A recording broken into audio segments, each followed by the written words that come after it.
Ya kan, Ustaz?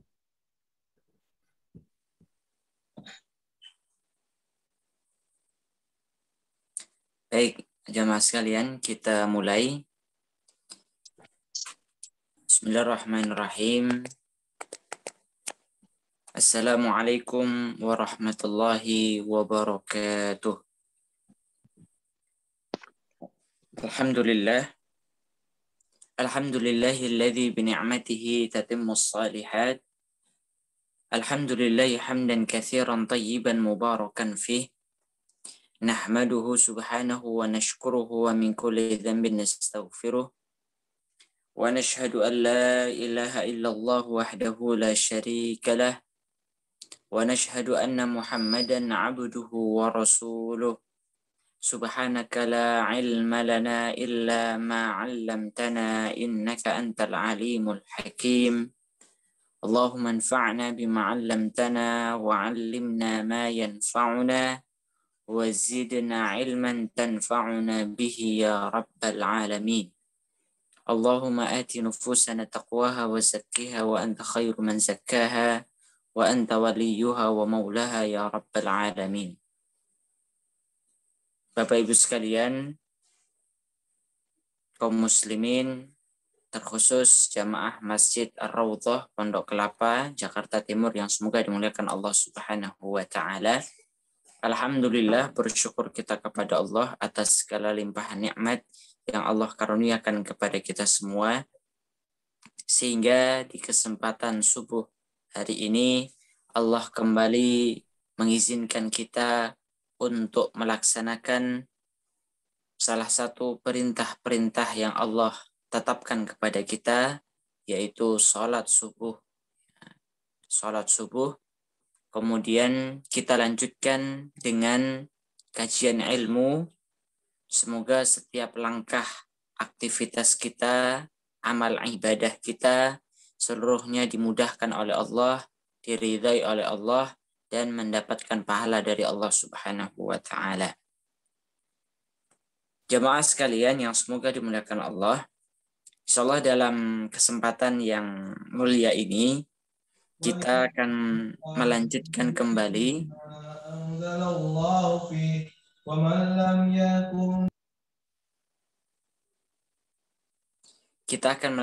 kembali kajian kita dalam materi silsilah Ahlus Sunnah wal Jamaah, di mana kita pada pertemuan sebelumnya telah membahas prinsip-prinsip Ahlus Sunnah wal Jamaah yang kelima, yaitu yang berkaitan dengan kewajiban kita untuk menghormati sahabat dan ahlul bait Nabi Shallallahu Alaihi Wasallam.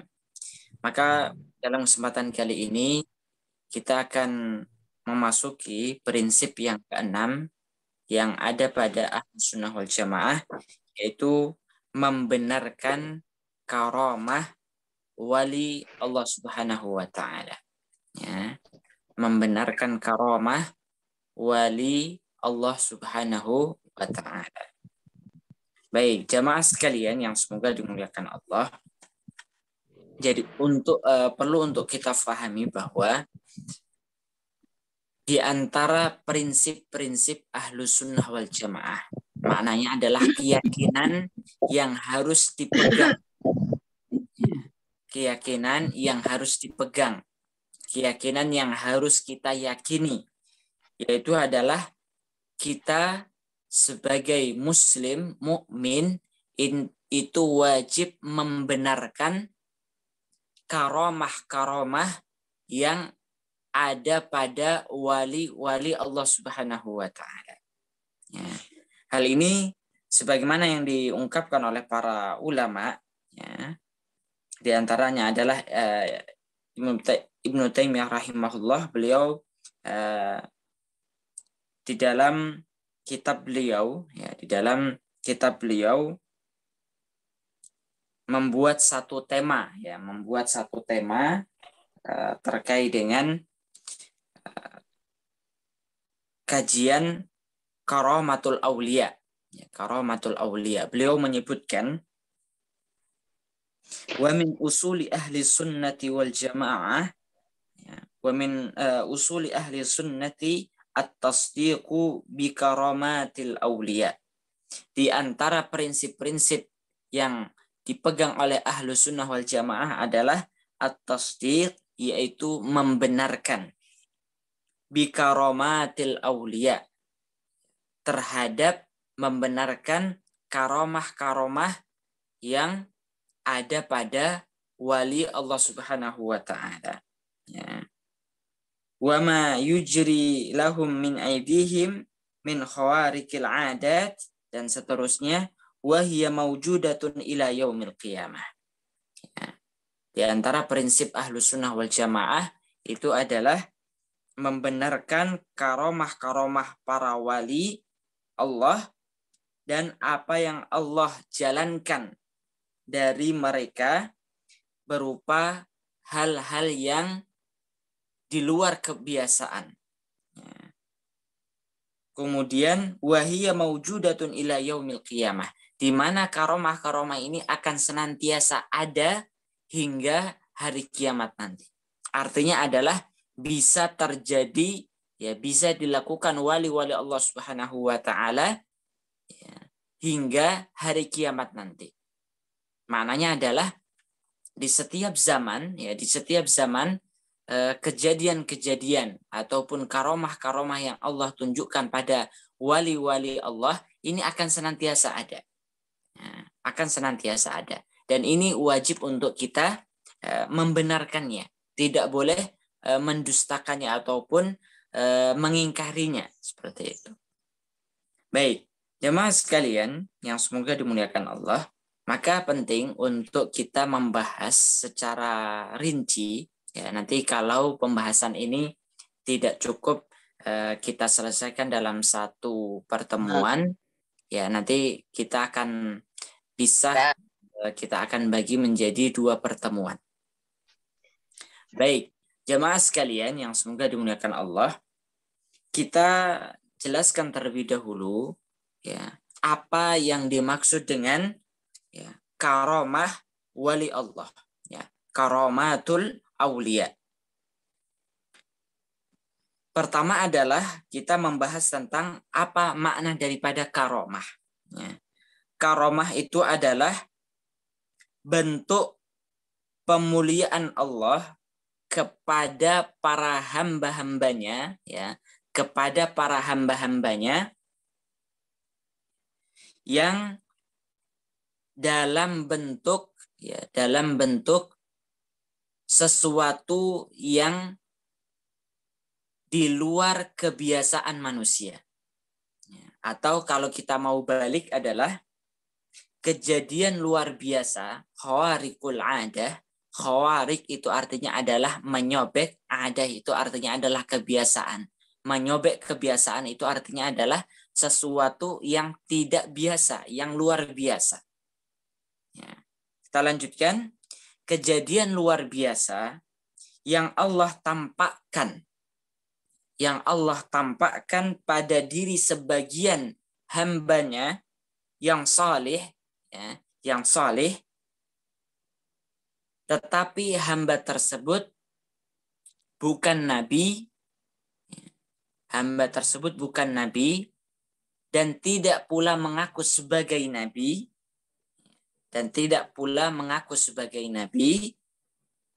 sebagai bentuk penghormatan, karamah, ya, sebagai bentuk penghormatan Allah kepada hambanya. Jadi yang dimaksud dengan karamah di sini adalah tadi, karamah itu berasal dari kata karuma, ya, yang artinya adalah mulia. Karamah, pemuliaan Allah kepada hamba-hambanya, sebagian hamba-hambanya yang salih, yang beriman, ya, dengan adanya kejadian-kejadian yang luar biasa, yang tidak biasa. Ini yang disebut dengan karamah. Sedangkan karamatul aulia ini berasal dari kata wali, ya, walayah, yang artinya adalah mencintai, ya, yang artinya adalah al-mahabbatu wan nusrah. Ya, al-walayah, wali ataupun aulia itu berasal dari kata walayah yang artinya adalah al-mahabbatu wan nusrah, kecintaan dan pertolongan. Maknanya adalah ya yang dimaksud dengan wali itu adalah seseorang yang mencintai dan menolong. Ya, seorang yang mencintai dan menolong seperti itu. Adapun makna wali secara istilah, ya, makna wali secara istilah yaitu al-mu'minut taqiyyu, ya. Al-mu'minu at-taqiyyu, yaitu seorang mukmin yang bertakwa, ya. Seorang mukmin yang bertakwa. Jadi kalau kita ditanya apa sih wali itu, ya, apa sih wali Allah itu? Tadi al-mu'minu at-taqiyyu, orang yang beriman dan bertakwa kepada Allah. Itulah yang dimaksud dengan wali. Baik. Hal ini ya, mana dalilnya? Apa yang menjadi landasannya? Coba kita buka dalam surat Yunus ayat 62 sampai 63. Ya. 62 sampai 63. Baik, bagi jamaah yang membawa Al-Quran, silahkan dibuka surat Yunus ayat 62 hingga 63. Saya bacakan.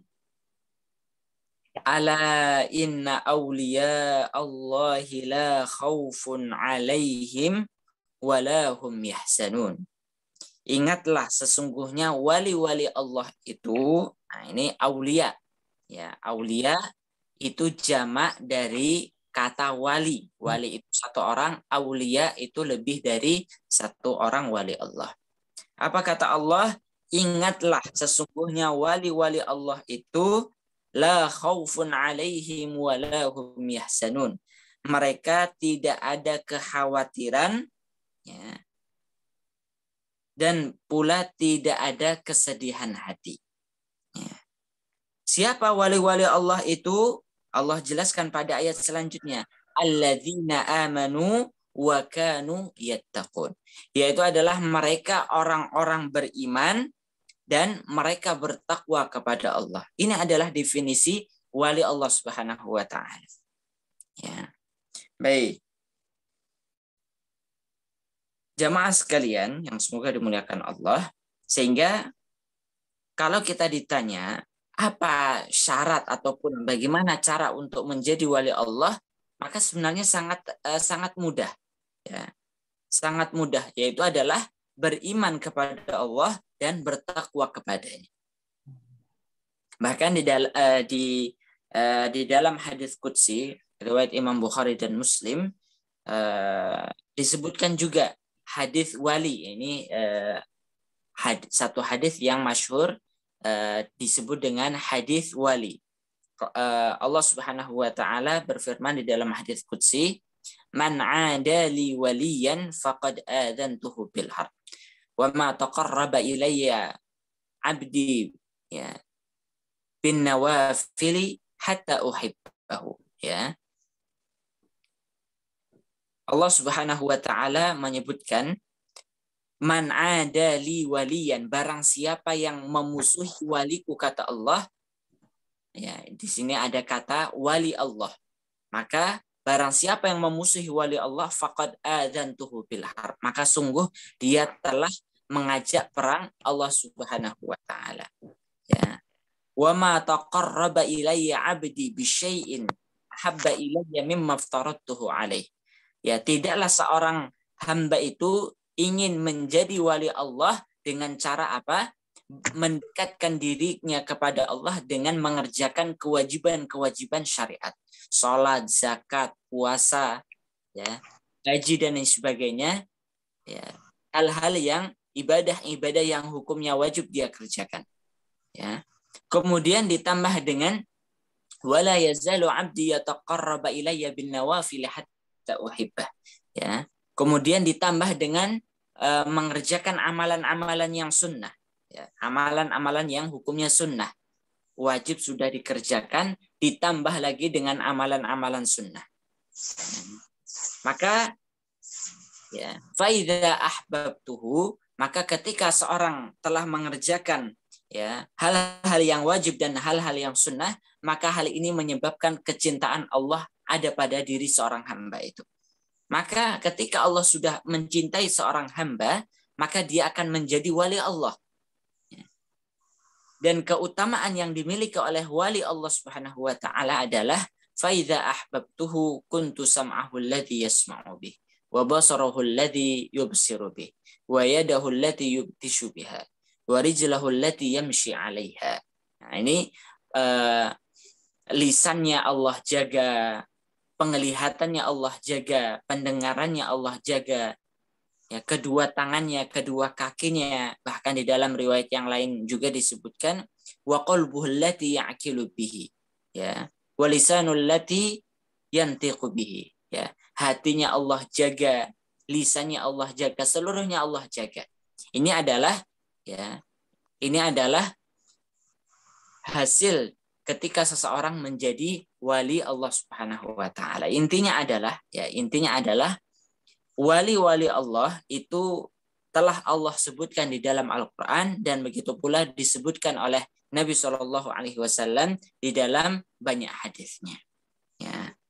Baik, jamaah sekalian yang semoga dimuliakan Allah.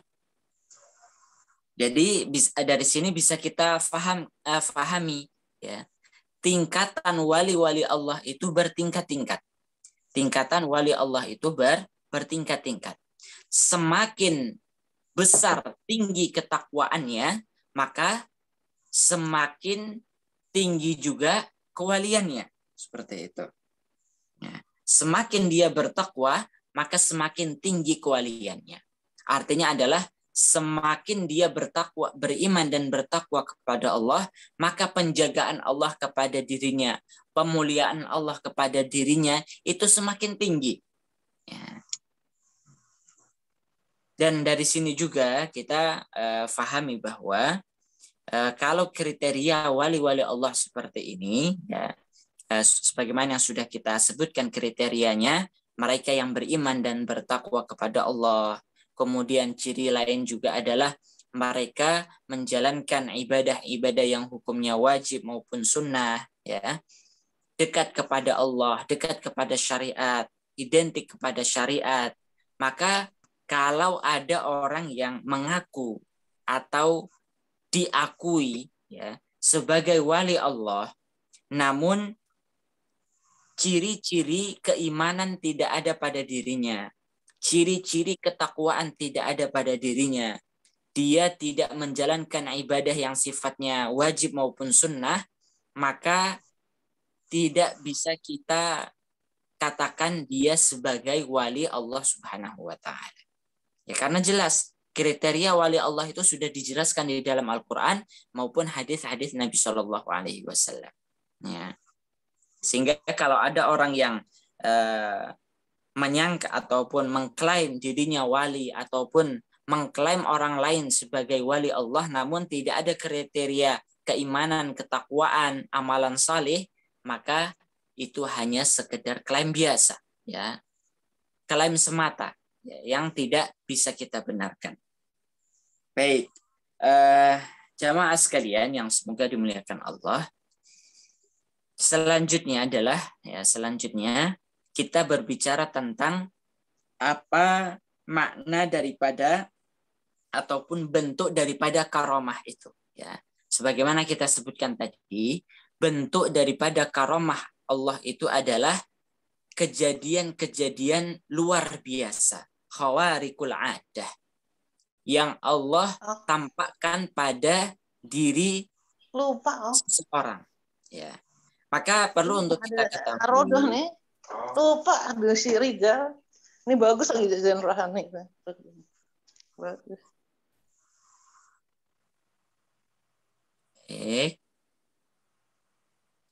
Baik, jemaah sekalian. Kalau berbicara tentang hal-hal yang di luar kebiasaan manusia, ya, di luar kebiasaan, maka hal-hal yang di luar kebiasaan itu terdapat tiga bentuknya. Ya. Jadi khawariqul adah itu ada 3 bentuknya. Bisa dicatat. Yang pertama adalah ya al-ayat ataupun al-mu'jizat. Ya. Yang pertama adalah al-ayat ataupun al-mu'jizat. Ini yang terjadi yang Allah berikan kepada para nabi, khusus untuk para nabi. Ya. Yaitu mu'jizat. Ini adalah kejadian luar biasa, yang Allah berikan kepada para nabi. Kemudian yang kedua, ya, kejadian luar biasa itu dalam bentuk karamah, ya, dalam bentuk karamah, ya, karamatul aulia, karamah para wali. Ini yang kedua. Sedangkan yang ketiga yaitu al-ahwal asy-syaitaniyah. Al-ahwal asy-syaitaniyah.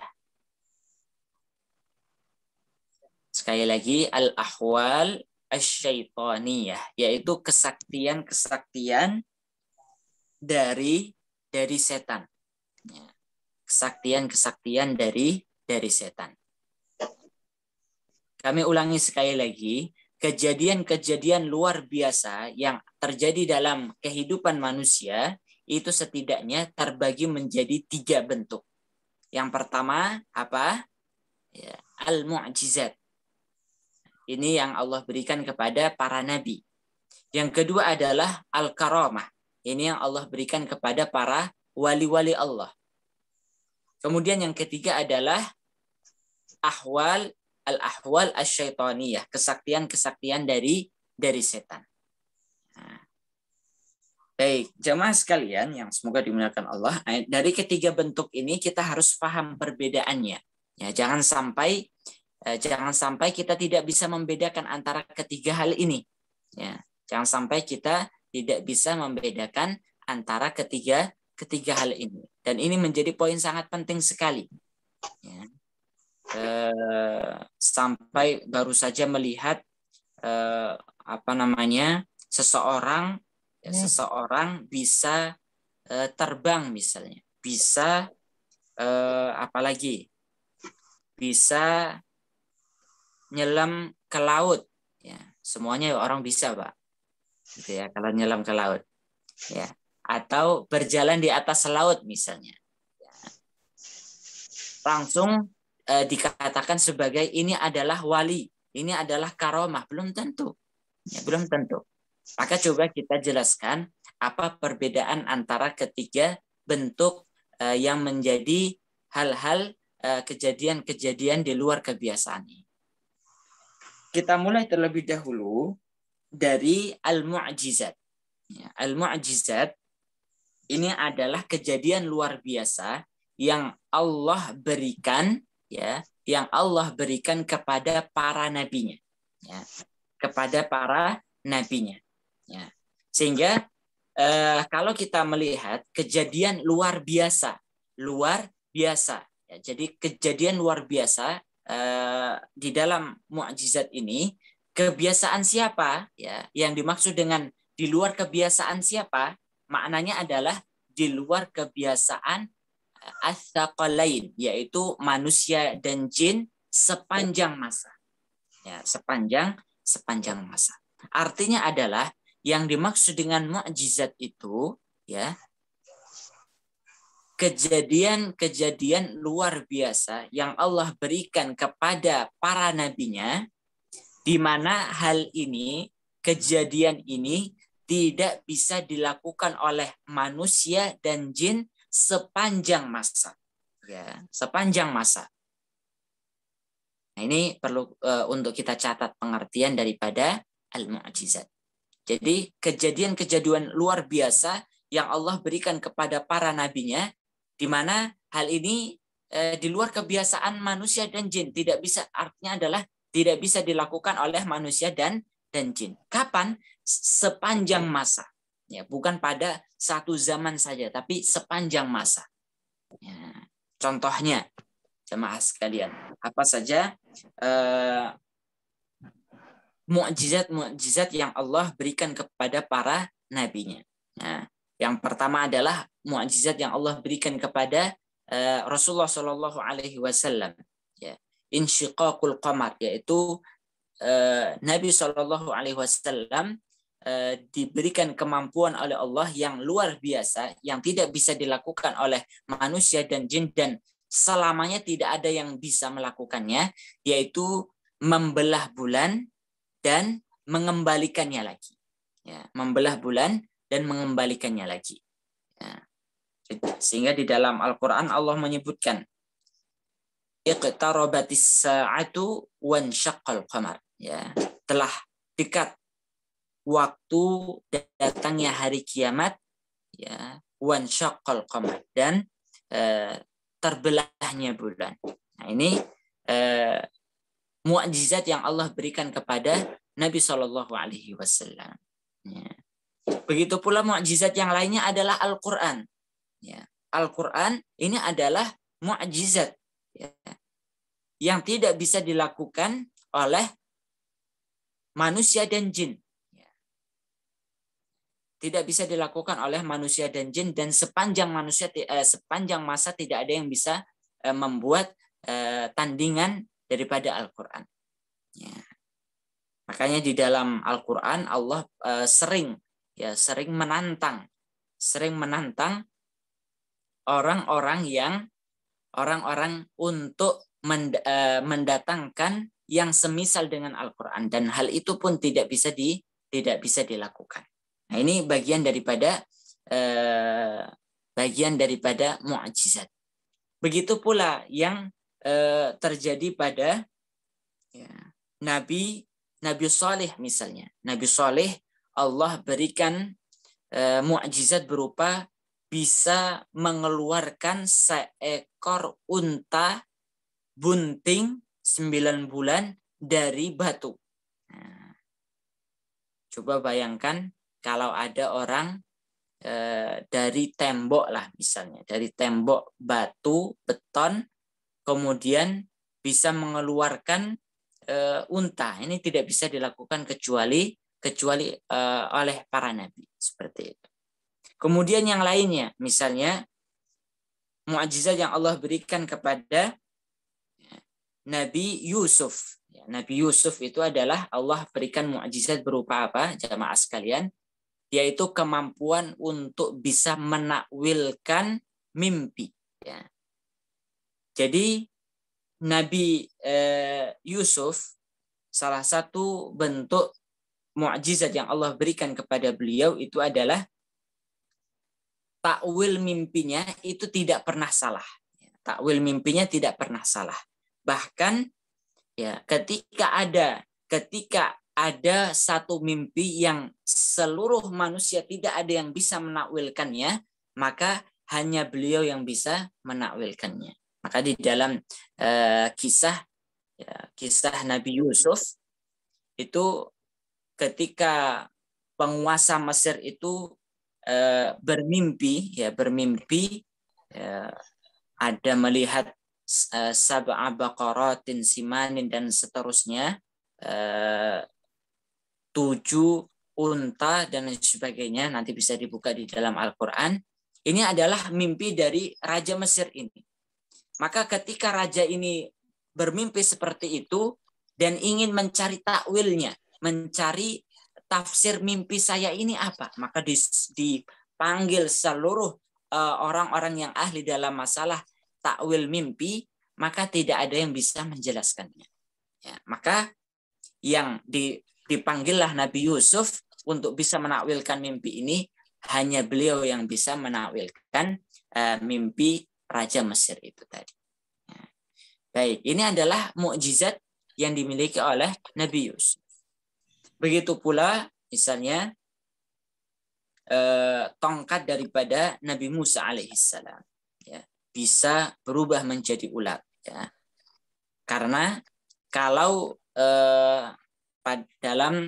dalam kisah yang Allah sebutkan di dalam Al-Quran itu, antara para penyihir, ya, sampai-sampai penyihir itu masuk Islam, ya. Padahal penyihir itu juga menyihir manusia dengan sihir tali-tali yang dia bawa itu terlihat seolah-olah menjadi ular, ya, seolah-olah menjadi ular. Bahkan Nabi Musa pun melihatnya seperti itu. Namun Allah memberikan mukjizat kepada Nabi Musa, ya, alqi asaka, lemparkanlah tongkatmu, ya, fa idza hiya hayyatun tas'a, sehingga berubah menjadi ular, ya. Ini memang betul-betul berubah menjadi ular, bukan hanya sekedar sihir saja, betul-betul menjadi ular. Sehingga yang tahu tentang sihir itu, ya, para penyihir itu tadi, ini mereka menyangka ini bukan sihir, ini bukan sihir. Maka seketika itu pun mereka beriman kepada Allah Subhanahu wa taala. Ya, dan masih banyak lagi mukjizat-mukjizat yang Allah berikan kepada para nabi-nabinya. Nabi Isa, Allah berikan mukjizat bisa menghidupkan orang yang telah meninggal dan lain sebagainya.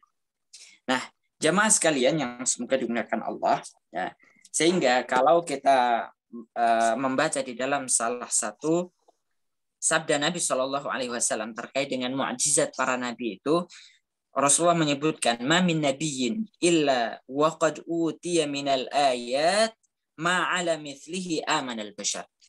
Tidaklah seorang nabi yang Allah utus kecuali Allah akan berikan kepada mereka al-ayat.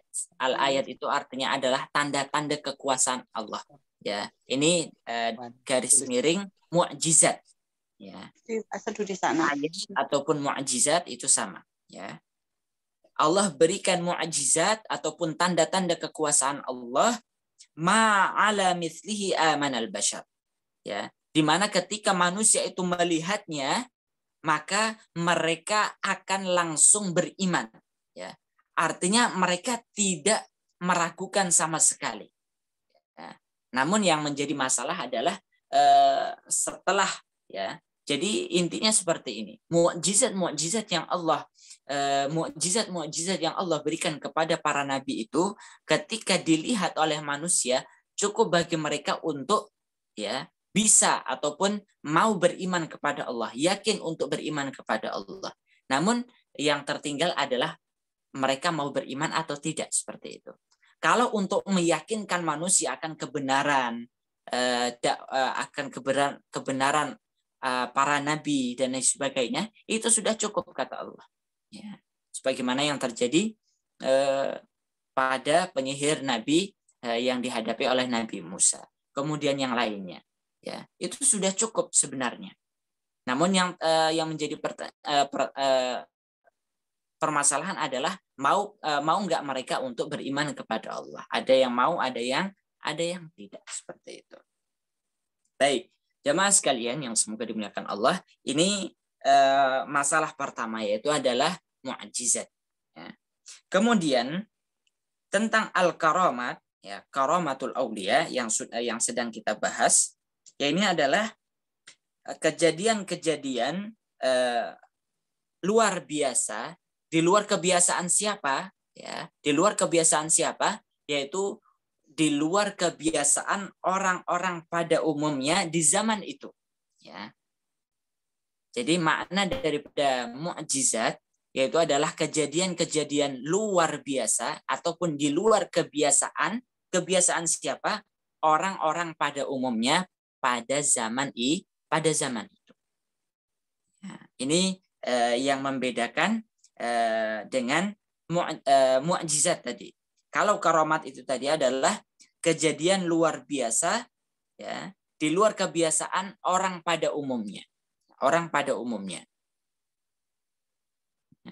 Artinya adalah tingkatan mukjizat ini lebih rendah dari tingkatan karamah ini lebih rendah daripada mukjizat itu tadi.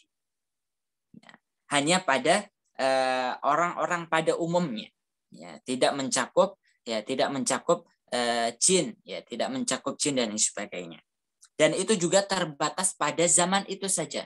bisa jadi satu kejadian luar biasa itu memang dianggap luar biasa di zaman itu, namun tidak di zaman yang lainnya. Ya, misalnya contoh seseorang kalau zaman dulu orang dari Indonesia ke Mekah dalam waktu sehari itu kejadian luar biasa. Ya, tapi kalau sekarang orang dari Indonesia ke Makkah ya dalam waktu sehari, kurang lebih sehari, itu bukan menjadi hal yang luar biasa seperti itu. Ini yang dimaksud dengan karomah ya, yang dimaksud dengan karomah. Baik, jemaah sekalian ya, dan hal ini ya karomah ini Allah berikan kepada para wali-wali Allah Subhanahu wa taala itu tadi. Allah berikan kepada wali-wali Allah Subhanahu wa taala. Ya.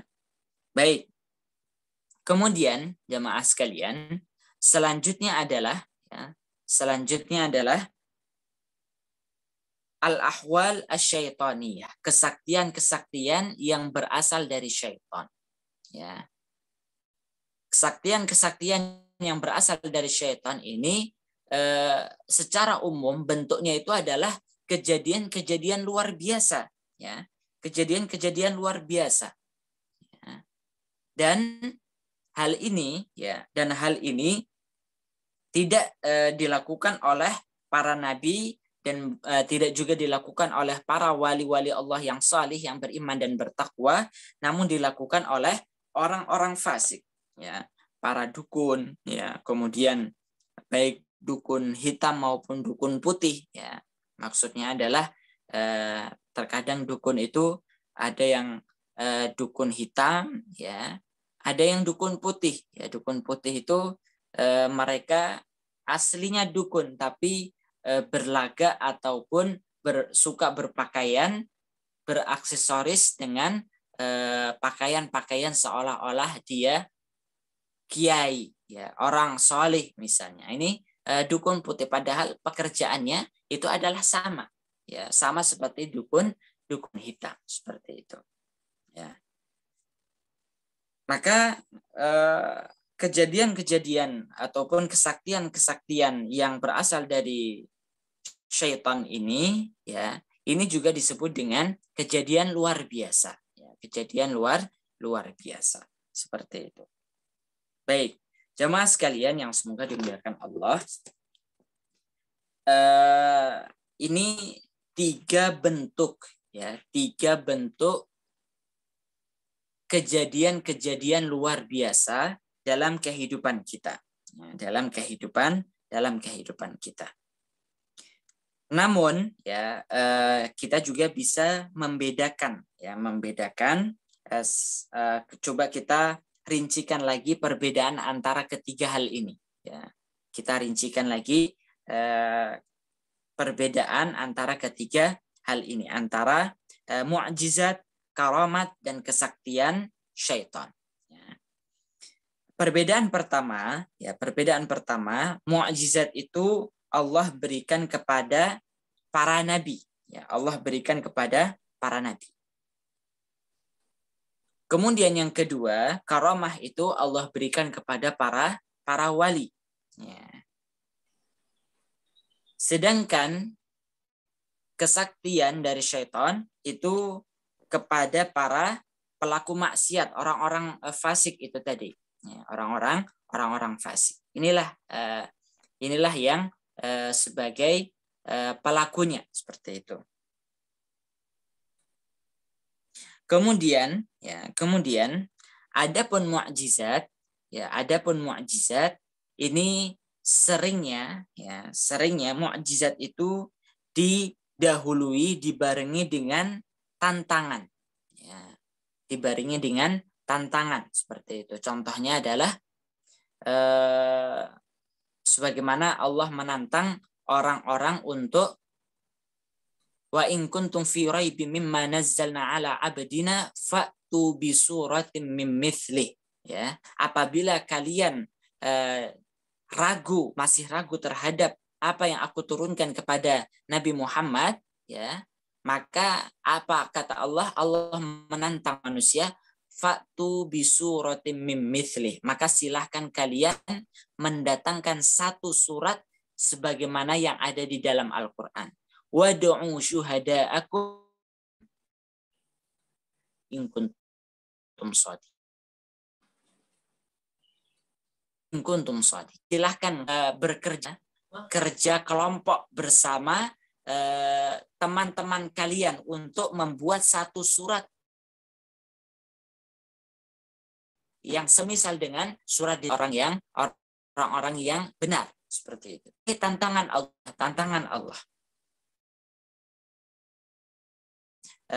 Dalam Mu'jizat Al-Qur'an, Imam As-Suyuti itu pernah menulis satu buku yang menyebutkan kurang lebih 40 mukjizat. Nah, ini menunjukkan akan besarnya mukjizat di dalam Al-Qur'an. Adapun karomah itu pada umumnya tidak disertai dengan adanya tantangan, seperti itu. Tidak disertai dengan adanya tantangan. Kemudian adapun kesaktian syaitan, kesaktian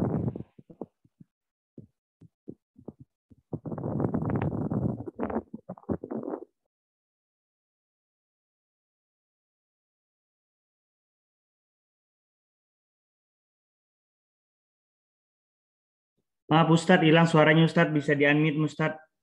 Maaf. Baik. Adapun kesaktian syaitan itu tadi mereka justru tidak berani untuk ditantang. Ya, kita mungkin sering mendengar para penyulap itu mengatakan jangan ganggu ya, kita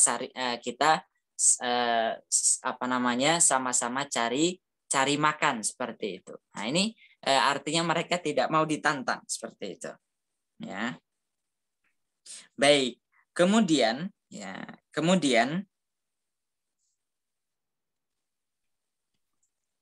adapun caranya mukjizat ini ya Allah berikan langsung kepada para nabinya. Mukjizat itu adalah Allah berikan langsung kepada para nabinya, artinya tanpa dipelajari. Ya, seketika itu pun bisa. Ini mukjizat. Sama dengan karomah, artinya karomah ini tidak bisa dipelajari. Untuk bisa mendapatkan mukjizat, untuk bisa mendatangkan karomah itu tidak bisa dipelajari terlebih dahulu. Ya. Adapun kesaktian syaitan, maka ini didapatkan dengan dipelajari, seperti itu. Misalnya contoh, mau bisa melakukan ini dan itu, ya harus belajar dulu, dan syarat-syaratnya juga banyak sekali, misalnya harus bertapa dulu, harus ini dan itu dulu dan lain sebagainya. Artinya kemampuan untuk mendapatkan kesaktian syaitan ini sifatnya dipelajari terlebih dahulu, seperti itu. Ya. Baik. Adapun dari segi kehendak, mukjizat dan karamah ini kehendaknya dari Allah Subhanahu wa taala, bukan kehendak dari para nabi dan orang-orang soleh, tidak. Jadi kemampuan kehendak untuk melakukan hal-hal yang di luar kebiasaan, dalam hal mukjizat dan karamat itu atas kehendak Allah Subhanahu wa taala, bukan kehendak seorang nabi ataupun seorang orang yang saleh, tidak. Ya, atas kehendak Allah, murni atas kehendak Allah. Makanya saat Nabi Shallallahu Alaihi Wasallam ditantang oleh orang-orang kafir Quraisy untuk dalam Allah sebutkan. Coba kita buka di dalam Al-Quran.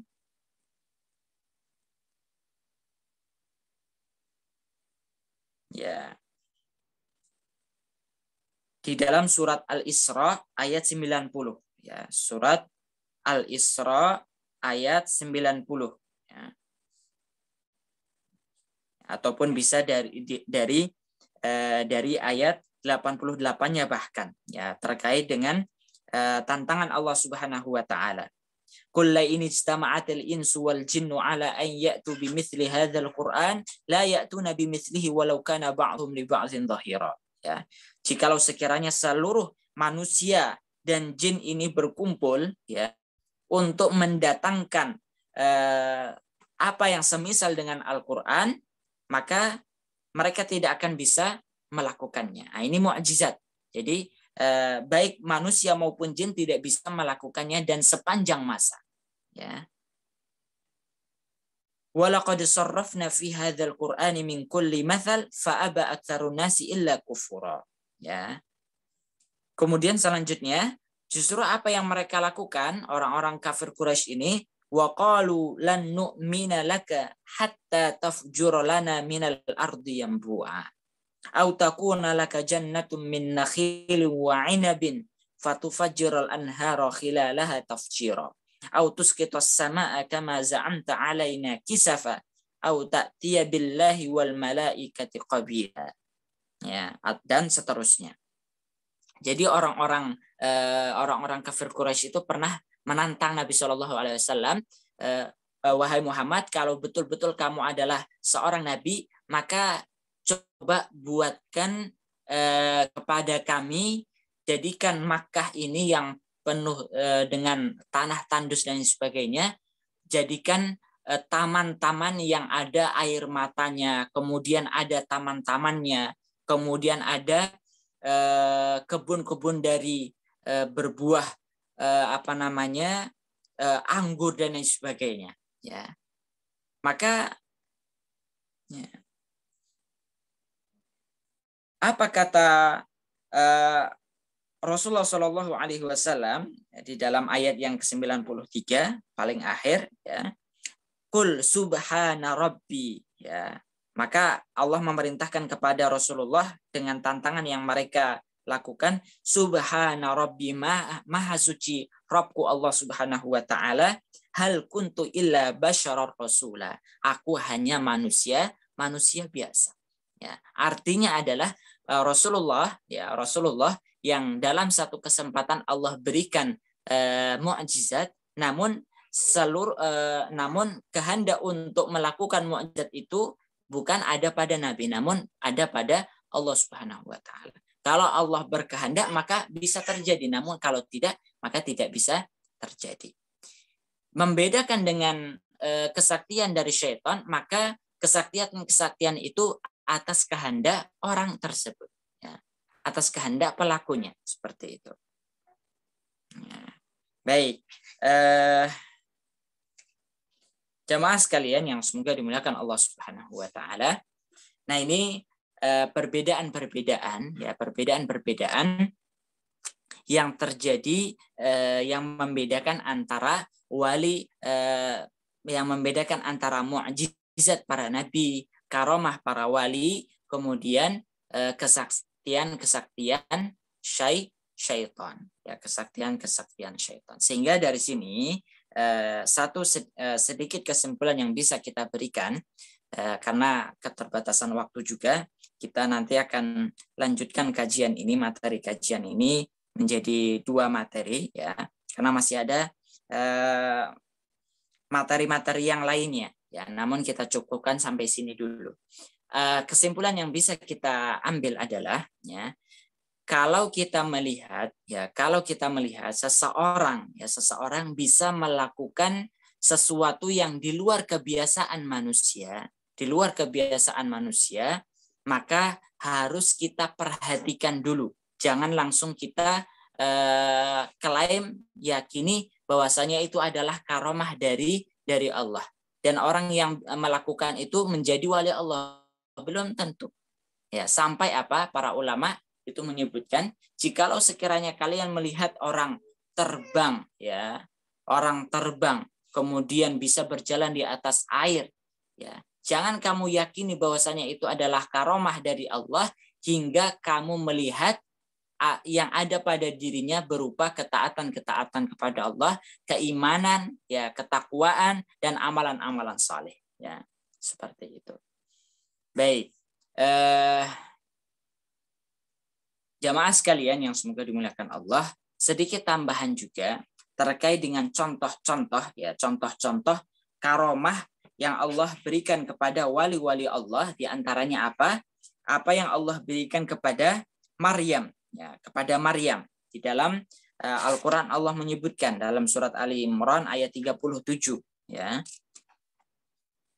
Seorang wanita mukminah salihah, ya, yang menjaga kesucian dirinya, ya, dan fokus beribadah di dalam mihrab, di tempat ibadah, ya.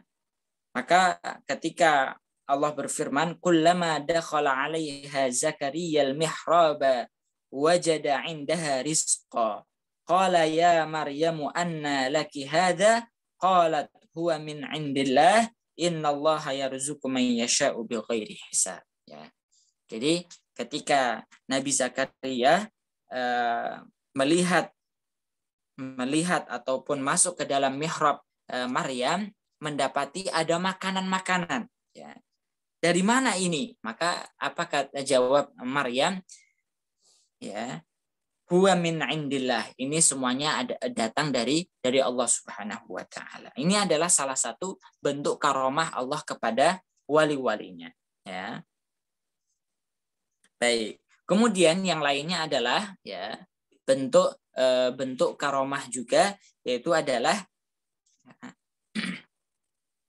tidurnya Ashabul Kahfi selama kurang lebih 309 tahun. Ini bentuk daripada karomah Allah juga, ya, kepada wali-wali Allah Subhanahu wa taala. Ya, bayangkan bisa tidur selama 309 tahun, ya. Kalau kita 9 jam saja sudah lengar itu, Pak. Ya, tapi ini 309 tahun. Ini bentuk daripada karomah Allah juga. Ya. Kemudian begitu pula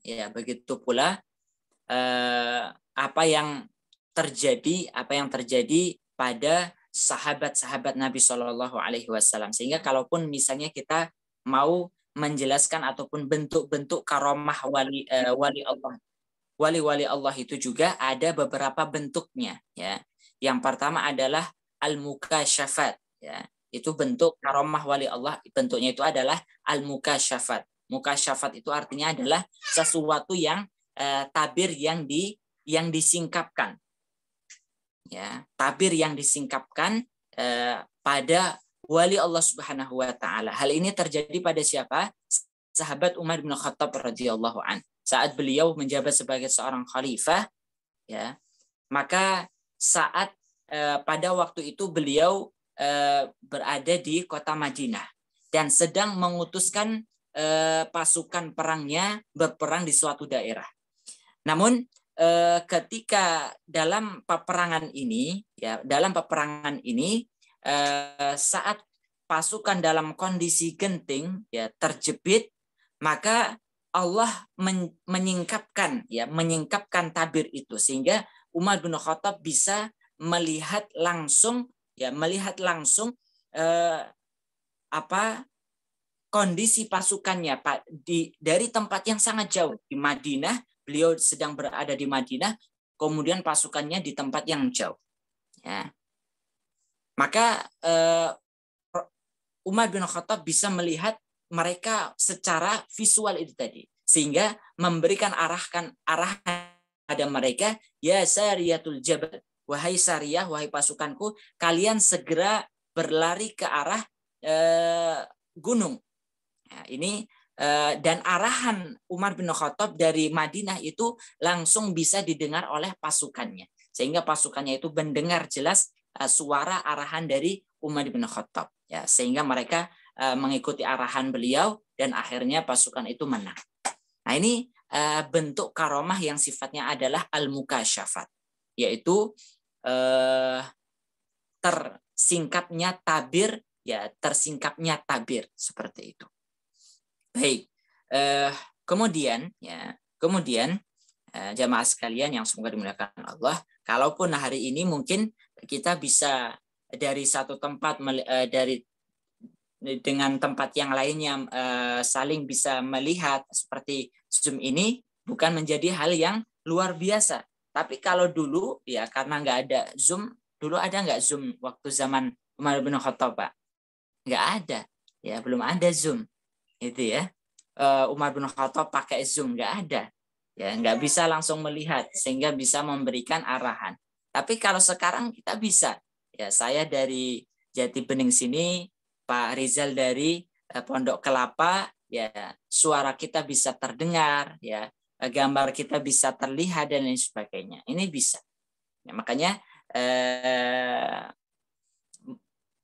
tentang makna karomah itu tadi hal luar biasa yang di luar kebiasaan umumnya orang dan pada suatu zaman saja, ya suatu zaman saja. Kalau zaman dahulu Umar bin Khattab bisa melakukan seperti itu menjadi hal yang luar biasa. Namun kalau untuk saat ini kita bisa memantau dari CCTV, ya dari kejauhan, itu sudah bukan menjadi hal yang luar biasa. Inilah yang dimaksud dengan karomah itu sendiri. Baik, ada juga bentuk karomah yang sifatnya at-ta'thir. Ya, at-ta'thir itu artinya adalah pengaruh-pengaruh. Ya, contohnya pengaruh dalam masalah dengan alam, ya dengan alam. Artinya adalah apa yang terjadi pada sahabat Sa'ad bin Abi Waqqas, ya sahabat bin Abi Waqqas, ya beliau saat peperangan kalau tidak salah Qadisiyah, beliau ingin menyeberangi sungai, ya menggunakan kudanya. Kalau diseberangi begitu saja maka akan tenggelam, beliau dan kudanya akan tenggelam. Namun setelah beliau berdoa, Allah memberikan karomah sehingga kuda yang beliau tunggangi itu bisa melewati di atas sungai, seperti itu. Begitu pula apa yang terjadi oleh Abu Muslim Al-Khawlani, ya beliau pernah dibakar namun apinya itu tidak bisa membakar dirinya. Ini bentuk daripada karomah Allah Subhanahu wa taala, seperti itu. Dan masih banyak sekali di mana karomah wali Allah ini bisa terjadi sejak zaman para sahabat hingga zaman kita pada hari ini, ataupun zaman-zaman nanti setelah kita hingga hari kiamat nanti.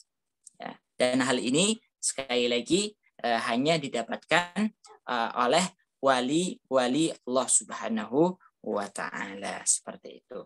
Baik, jamaah sekalian yang semoga dimuliakan Allah. Sebenarnya masih ada beberapa poin-poin yang akan kita jelaskan dalam masalah karomah ini. Namun sekali lagi karena keterbatasan waktu, maka kita cukupkan sampai sini dulu. Insyaallah bagian keduanya dari pembahasan ini akan kita sampaikan pada pertemuan berikutnya. Wallahu a'lam. Mungkin hanya ini yang dapat kami sampaikan. Bagi jamaah yang ingin bertanya, maka kami persilahkan. Wallahu a'lam. Bagi Bapak Ibu yang ingin bertanya, silakan meng-unmute speakernya ya. Assalamualaikum, bisa bertanya Pak saya Pak? Ya, silakan Bu Kartika. Ya, terima kasih Ustadz.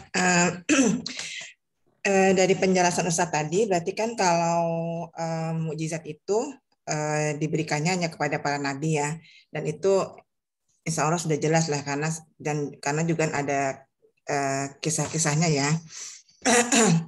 Lalu kalau untuk karomah, tadi berdasarkan saya pikir tadinya itu hanya terjadi kan tadi keterangannya adalah kejadian-kejadian luar biasa atau di luar kebiasaan orang-orang pada umumnya di zaman itu. Saya pikir itu hanya pada masa lalu, jadi pada masa zaman Nabi atau sahabat atau para tabiin. Tapi ternyata tidak, tadi penjelasan Ustadz terakhir bahwa itu juga bisa terjadi pada saat ini ataupun di masa yang akan datang, Ustadz ya. Ya, betul. Lalu bagaimana Ustadz kita membedakan yang karomah ini dengan yang itu tadi yang nomor 3 yang al-ahwal asyaiton, terutama tadi kan Ustadz bilang dukun itu ada 2 ya, dukun hitam dan dukun putih ya. Dukun putih itu kan biasanya ya kalau sekarang kita bilang orang pintar atau penasihat spiritual atau gitu kan istilahnya itu kan begitu ya, bukan dukun ya istilahnya kan. Nah, bagaimana orang awam itu membedakan mereka yang menjadi dukun putih ini dengan yang memang menjadi wali Allah yang diberikan karomah. Karena kita kan biasanya itu tuh langsung terpukau tuh ya, misalkan wah kok dia bisa berjalan di atas air gitu kan, atau apalah gitu kan. Nah itu langsung mereka oh ini kiainya wah benar-benar inilah hebat kan seperti itu. Nah, terima kasih Ustadz. Baik. Baik Bapak Ibu sekalian yang semoga digunakan Allah. Ini pertanyaan penting. Jadi bagaimana kita membedakan antara karomah ya para wali ya dan kesaktian syaitan yang diberikan kepada orang-orang fasik. Ya. Maka cara untuk membedakan yang pertama, kita jangan terpukau terlebih dahulu dengan kejadian-kejadian luar biasa. Ya, kejadian-kejadian luar biasa. Karena apa? Sekali lagi, kejadian-kejadian luar biasa itu bisa dilakukan oleh orang-orang saleh dan maupun orang-orang fasik seperti itu. Kemudian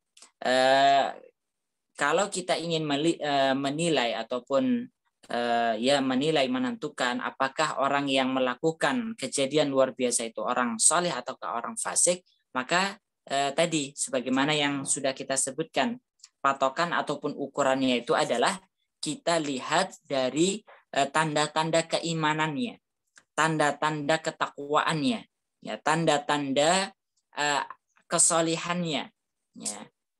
Karena kebanyakan orang, ya, contohnya adalah misalnya saya wali ini misalnya kalau dia sholat Jumat itu sholat Jumatnya di Mekah misalnya, setelah sholat Jumat balik lagi ke sini. Nah, ini kita lihat saja, ya, kita lihat saja bagaimana di dalam keimanannya.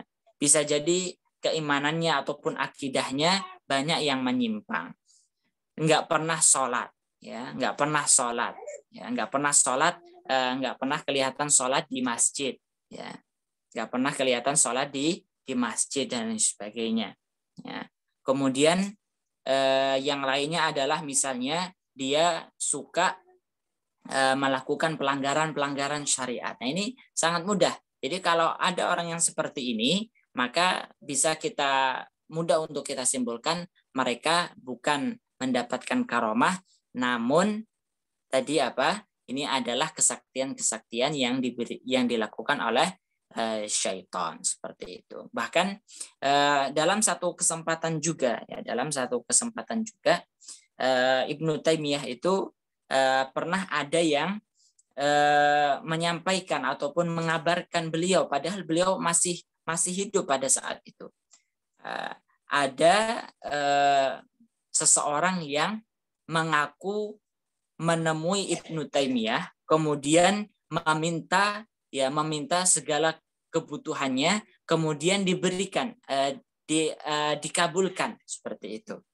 Maka setelah hal itu disampaikan kepada Ibnu Taimiyah, maka beliau menyebutkan bahwasannya itu adalah syaitan yang menyerupai diriku.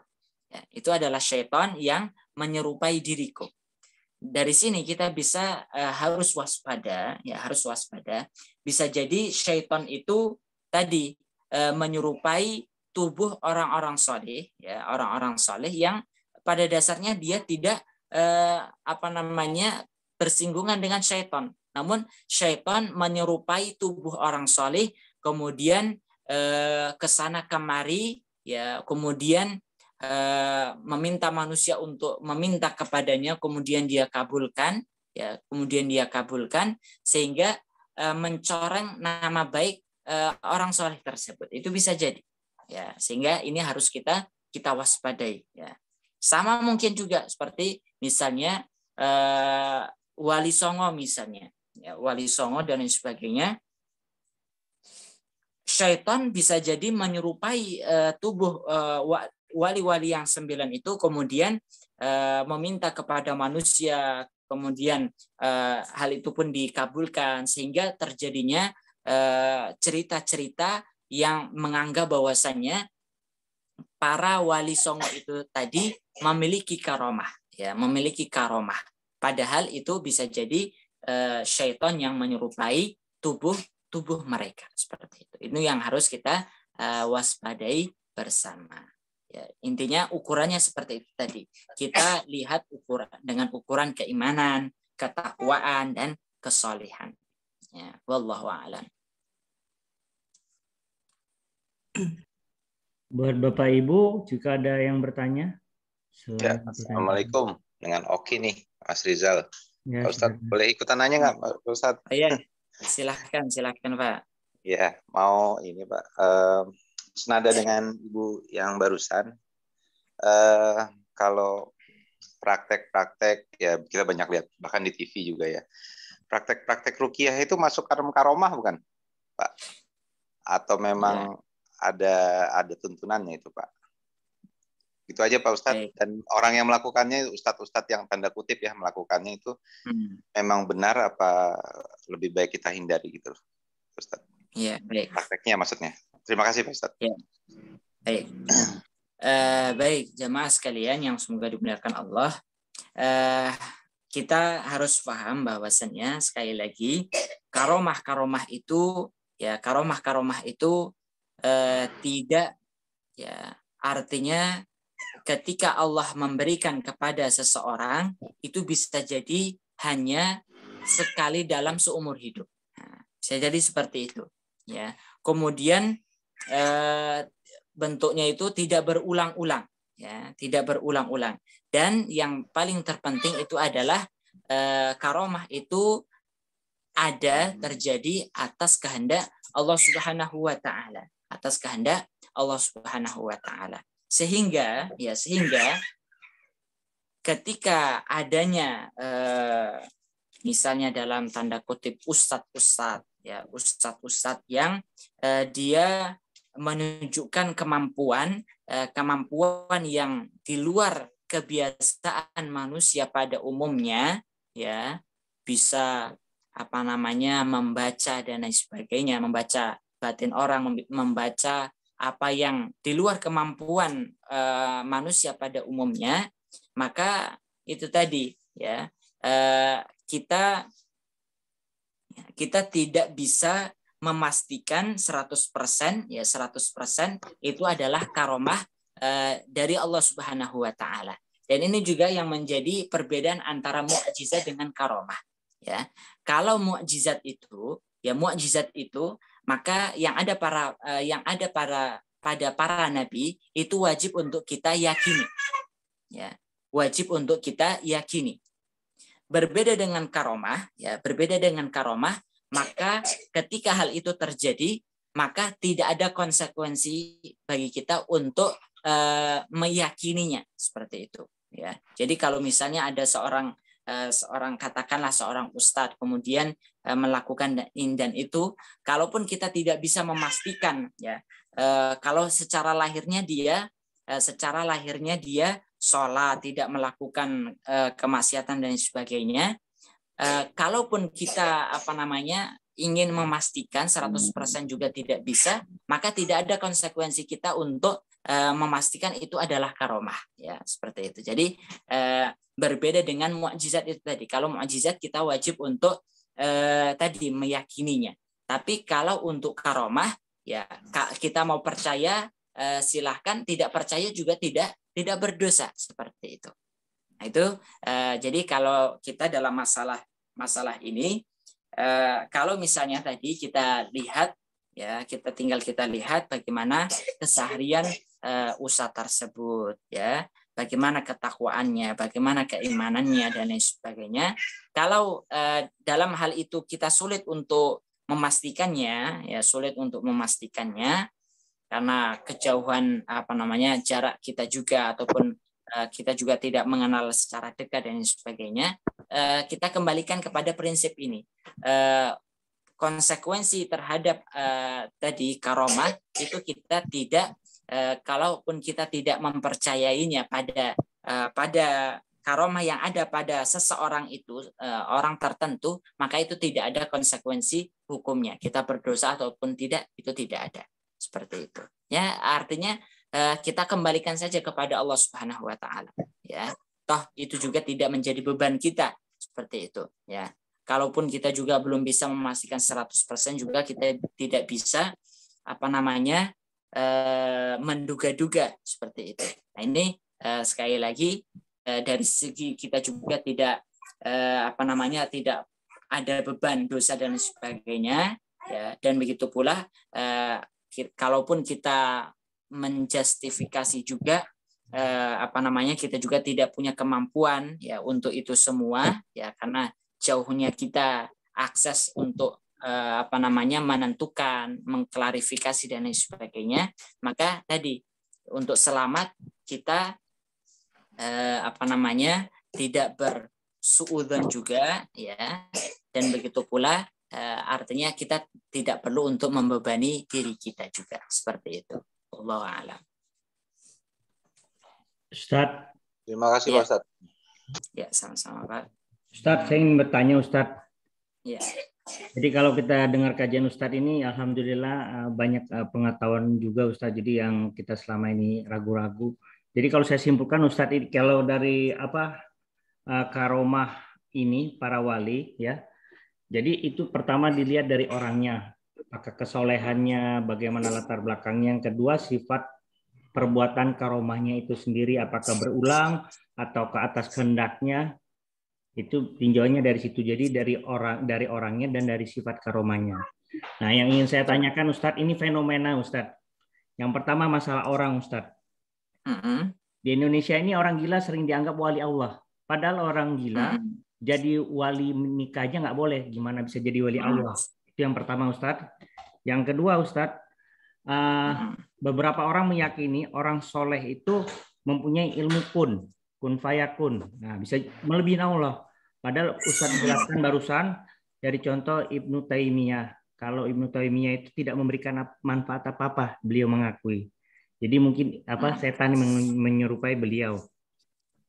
Yang ketiga masih yang masalah orang Ustadz, yang tadi orang gila udah tuh ilmu kun. Yang ketiga, orang soleh itu tahu apa yang akan terjadi. Padahal kita tahu yang hanya tahu masa depan itu Allah. Sedangkan orang soleh itu tidak bisa tahu apa-apa kecuali atas izin Allah, itu pun hanya pertandanya saja. Karena kalau kita bisa kadang saya suka bilang sama orang, gimana orang bisa tahu masa depan sedangkan setan aja nggak tahu. Contohnya Nabi Sulaiman mati aja, meninggal aja, jin nggak tahu sampai kayunya dimakan rayap dan Nabi Sulaiman jatuh. Jadi pertanyaan saya tadi masalah orangnya Ustadz, yang tiga itu Ustadz. Gimana fenomena orang gila, orang soleh yang punya ilmu kun, kemudian orang soleh yang tahu masa depan. Karena ini fenomena ini berulang-ulang dan menjadi kepercayaan. Padahal ini kan perusak tauhid. Nah, yang keempat Ustadz, masalah sifat daripada karomahnya sendiri. Karena contoh kita sebut aja tahun 2016 ada namanya Kanjeng Dimas Ustadz yang bisa menggandakan uang. Tapi orang percaya Ustadz, padahal itu berulang-ulang Ustadz. Padahal kalau karomah itu biasanya cuma sekali dan benar-benar di luar kemauan mereka. Saya rasa itu aja Ustadz, pertanyaan Ustadz. Ya, baik. Jamaah sekalian yang semoga dimuliakan Allah. terkait dengan menyikapi wali majdzub, ya. Wali majdzub. Ini sebenarnya keyakinan yang diambil oleh teman-teman kita ataupun torikot-torikot yang ada seperti itu. Terlepas dari perbedaan yang ada, kita meyakini berdasarkan landasan ilmu kita. Yang dimaksud dengan wali Allah, ya, wali Allah itu yang pertama adalah memenuhi kriteria apa yang telah disebutkan oleh Allah Subhanahu wa taala dalam Al-Qur'an maupun hadis-hadis Nabi Shallallahu alaihi wasallam. Untuk menjadi wali Allah itu seperti itu. Artinya dia adalah seorang muslim yang baik, ya, berakal, kemudian melaksanakan berbagai macam perintah dan menjauhi larangan, ya, bahkan menambahnya dengan amalan-amalan saleh, maka barulah dia disebut sebagai wali Allah. Namun untuk orang-orang yang Allah berikan ujian, sebenarnya ini adalah ujian yang Allah berikan kepada seseorang, ya. Artinya penyakit, gila dan lain sebagainya. Ini adalah ujian yang Allah berikan, ya. Namun kalau melihat kepada prinsip-prinsip para ulama yang dijelaskan oleh para ulama, yang namanya orang yang gila, sebagaimana yang Rasulullah sebutkan, rufi al-qalam an thalathin. Pena itu artinya pena catatan amal itu diangkat dari 3 orang, ya. Anin majnun, dari orang yang gila yang pertama. Kemudian as-sobi, orang yang anak yang masih kecil, ya, belum masuk usia balik, ataupun orang yang tidur. Ini apa yang dilakukan oleh ketiga orang ini tidak akan dicatat amalannya, seperti itu. Nah, dari sini, ya, pendapat kami untuk orang-orang yang gila ini kita bukan berarti menghinakan seseorang. Kalau kita menyebut seseorang itu gila, maka bukan berarti kita menghinakan ataupun meremehkan seseorang, tidak, ya. Kalau orang gila, ya gila. Karena apa?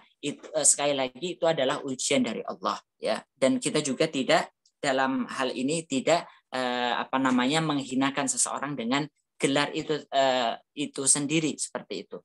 Namun sekali lagi jangan sampai kita mendudukkan seseorang itu melebihi daripada kedudukannya, ya. Dikarenakan kalaupun hatta dia dalam termasuk bagian daripada keturunan Nabi Shallallahu alaihi wasallam, kalau keturunan Nabi itu Allah uji dengan penyakit, ya sama seperti manusia. Sama seperti manusia pada umumnya. Bahkan Rasulullah saja menyebutkan diri beliau, innama ana basyarum mithlukum. Saya ini adalah manusia seperti kalian pada umumnya. Saya bisa sakit, saya bisa ini dan sebagainya.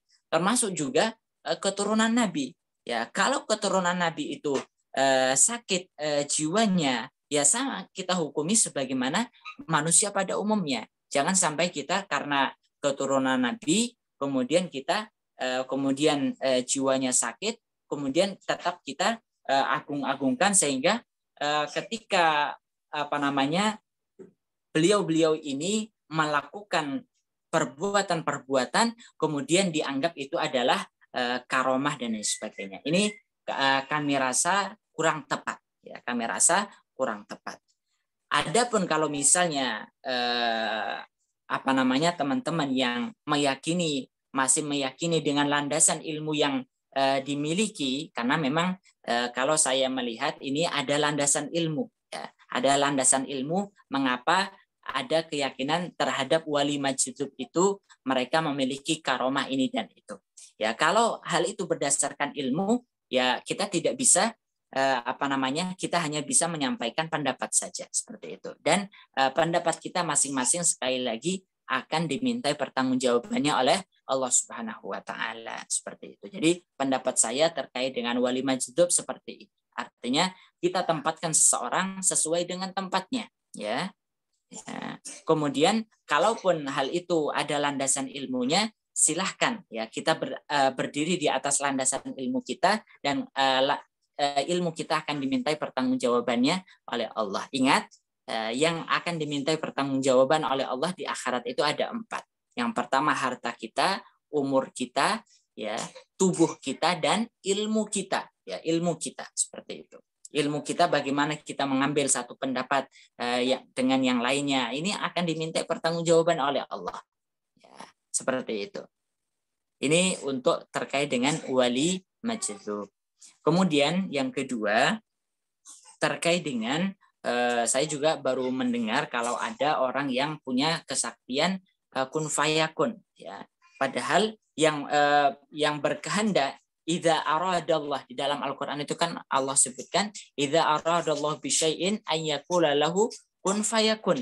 Yang bisa memiliki masyiah, ya, kehendak yang besar, ya, itu hanya Allah Subhanahu wa taala. Manusia itu hanya bisa berkehendak, namun yang memutuskan hanyalah Allah. Jadi kalau ada orang yang bisa mengatakan dia kun, jadilah, kemudian hal itu terjadi, maka dia telah mengambil kekuasaan yang hanya ada pada Allah Subhanahu wa taala. Dan ini bisa kita sebut sebagai orang yang tadi memiliki al-ahwal asy-syaitaniyah, kesaktian-kesaktian syaitan itu tadi. Karena sekali lagi, kehendak-kehendak itu yang hanya bisa melakukannya hanya Allah Subhanahu wa taala, ya. Itu untuk terkait dengan masalah kemampuan kun fayakun. Kemudian ada yang tertinggal nggak Pak Rizal? Itu Ustaz, orang soleh bisa melihat masa depan. Padahal itu kan juga ada kemampuan Allah, Ustaz. Iya, baik. Termasuk juga itu. Artinya bisa membaca masa depan ini, yang hanya tahu masa depan itu adalah perkara gaib, bagian daripada perkara gaib. Yang perkara gaib ini tidak ada yang mengetahuinya kecuali Allah, ya. Jadi kalau ada orang yang meyakini mengetahui masa depan, maka dia telah mengetahui perkara gaib, ya. Dan orang yang mengakui dia mengetahui perkara gaib, maka dia telah berbuat syirik, seperti itu, ya. Maka ini harus kita waspadai orang-orang yang seperti ini. Itu bukan karomah, tapi itu adalah al-ahwal asy-syaitaniyah, kesaktian dari syaitan. Dan untuk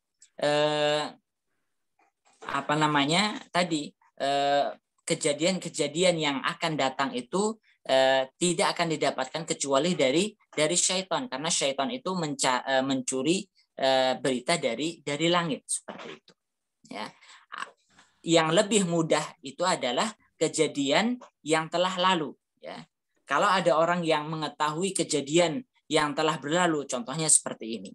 Kalau ada orang yang bisa menebak, kamu tadi malam melakukan hal ini dan itu, ya. Kamu kemarin pernah ke sini dan ke situ, ya. Kalau ada orang yang mengatakan seperti ini, ya, ini sangat lebih mudah bagi syaitan untuk mendapatkan informasinya, ya. Karena dari mana dia mendapatkan itu? Dari syaitan, ya.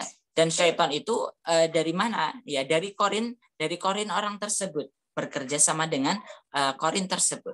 Sangat mudah sekali, ya. Jadi dukun bekerja sama dengan korinnya siapa misalnya, dia bertanya apa yang dilakukan oleh si fulan pada hari ini dan sebagainya, korinnya akan menjelaskannya, ya, menjelaskan kepada dukun tersebut. Sangat mudah sekali. Seperti itu, wallahu a'lam. Terima kasih Ustadz. Ya. Kepada Bapak Ibu yang lain mungkin ada pertanyaan satu terakhir.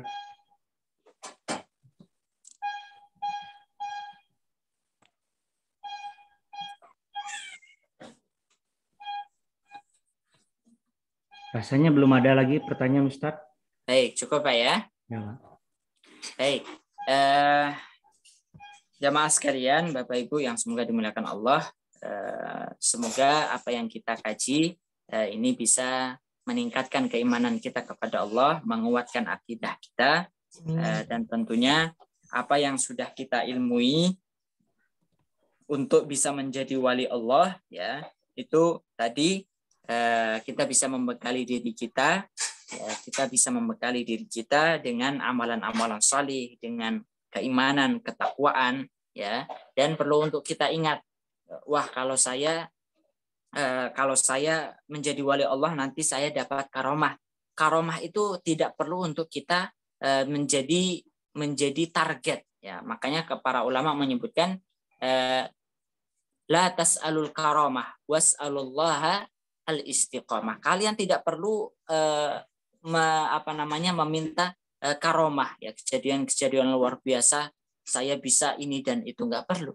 Cukup kita Cukup kita meminta istiqamah, itu yang lebih penting, ya. A'dhamul karamah luzumul istiqamah. Karomah yang paling besar, ya, yang paling agung itu adalah kita bisa istiqamah, seperti itu. Nah, ini yang menjadi catatan terakhir bagi setiap kita, ya. Jadi, wah kalau gitu saya bisa dong. Karena kan karomah itu sampai akhir zaman nanti. Saya bisa dong. Tidak perlu. Cukup kita mendapatkan karomah manakala kita bisa istiqamah di zaman yang penuh dengan fitnah ini. Seperti itu. Kita bisa tegar dalam keimanan, istiqamah dalam ibadah, dan lain sebagainya. Ini adalah sebesar-besar karomah. Wallahu alam, mungkin ini yang dapat kami sampaikan. Lebih dan kurangnya kami mohon maaf. Kita akhiri dengan bacaan doa kafaratul majlis. Subhanakallahumma wa bihamdika asyhadu an la ilaha illa anta astaghfiruka wa atubu ilaik. Aqulu qouli hadza wa astaghfirullah li wa lakum. Assalamualaikum warahmatullahi wabarakatuh. Waalaikumsalam warahmatullahi wabarakatuh. Jazakallahu khair, Ustaz. Iya, Waalaikumsalam. Waalaikumsalam.